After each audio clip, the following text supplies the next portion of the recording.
Hindi ganun kalakas itong nararanasang ulan dito sa area, pero until now, talagang lubog pa sa hanggang tuhod, na minsan ay umaabot pa hanggang bewang na lalim o taas ng tubig dito sa malaking bahagi nga ng bayan ng Licab sa Nueva Ecija. Nagsisilbi kasi itong catch basin according sa LGU ng mga tubig galing sa norte, particularly galing sa may Cagayan at saka sa Pangasinan. Dito daw ang bagsak niyan bago dumiretso ng Tarlac, Bulacan, patungo naman ng Manila Bay. Kaya nga itong nararanasan nila, this may take for almost 2 to 3 days pa daw bago mag-subside. Kaya kahit walang ulan daw dito, kung umuulan naman daw sa norte, dito nga ang bagsak o diretso ng tubig na yan. 8 sa 11 barangay dito sa bayan ng Licab ang lubog sa ganitong itsurang sitwasyon, no?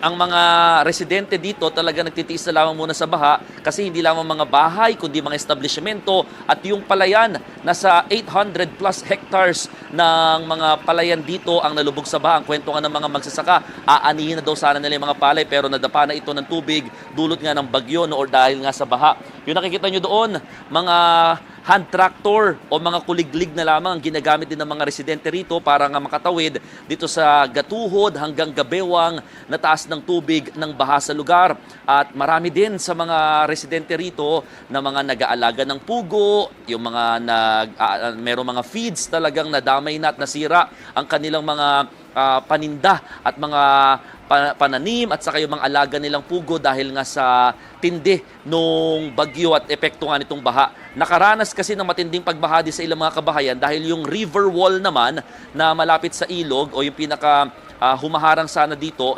nasira dahil gawa lang ito sa lupa. Kaya naman dumiretso yung tubig papunta sa mga kabahayan. Nagresulta ito ng baha at nag-iwan ito na makapal na putik din sa mga residente nang humupa na. Kaya nga ang panawagan ng mga taga dito sa Licab Town, no, or bayan ng Licab talagang bukod sa makongkreto na yung pinaka river wall nila, magkaroon na rin ng water impounding facility dito sa kanilang bayan. Dahil alam niyo kapag tag-init, totally walang tubig talaga dito. Isa sila sa pinakahuling nabibigyan ng tubig in terms of irrigation. Kaya naman yung sinasabi nila na water catch basin sila ng mga tubig tuwing tag-ulan, ito raw sana yung gusto nilang magamit, no, kung sakaling maiipon ito, oras na dumating naman daw yung summer season ulit. Balik sa inyo, Jovi, Marisol, Chiki. Mukhang ang daming sumusuong sa baa dyan, no?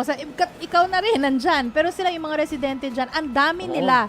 So, wala bang shortage dyan sa gamot para sa leptospirosis? Sila ba ay alam na, very much aware sila na kailangan nilang uminom ng kung yung, ano nga ba yung pangalan ng gamot? Anyway, yung gamot ng leptospirosis. Doxycycline, no? Yes, Oo. that one. Oo. Oo, actually, ang tinanong nga rin natin sa kanila yan kasi nga talagang ang marami dito, mga kabataan, naglalaro pa talaga, no?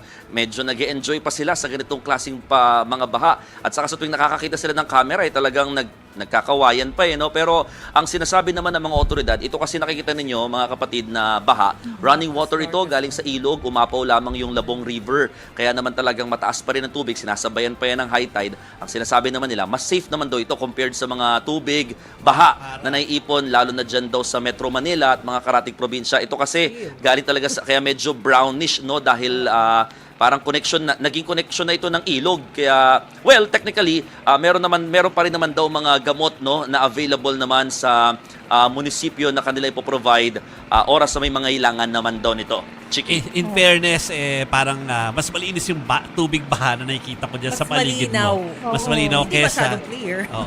Pero may kesa sa usual. May current ba? Tama ba yung nakikita ko? May current Agos. yung tubig. Meron. Connected sa Meron. ilog, no? Kaya kami may dumidikit sa tuhod ko na hindi ko alam kung ano yung dumidikit eh. Tingnan na natin. May inaanod. Tama.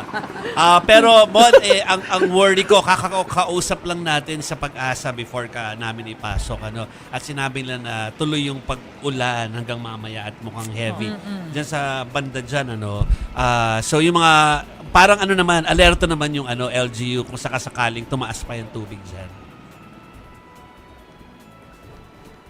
Alerto naman sila, Jovi, pero yun nga talagang mismo ang LGU nangangailangan na nanawagan na rin ng mga karagdagang tulong para sa kanilang mga kababayan kasi fourth class municipality lamang sila, no? Kaya hindi sapat yung kanilang pondo. Ngayon pinag-aaralan na rin ang pagdedeklara ng state of calamity dito sa bayan ng Likab para makatulong do kahit papano yung mga pwede pa nilang paggamitan ng pondo para nga mailaan naman dito sa disaster or sa calamity nararanasan nila ngayong panahon nito na mataas pa rin ang baha sa kanilang area at posibleng tumagal pa nga ng ilang araw. Ang unang tansya nga, 2-3 araw na lamang huhupa na itong baha pero dahil nga sa forecast ng pag-asa na posibleng ulanin pa, baka umabot pa lang hanggang weekend itong ganitong sitwasyon dito sa kanilang lugar.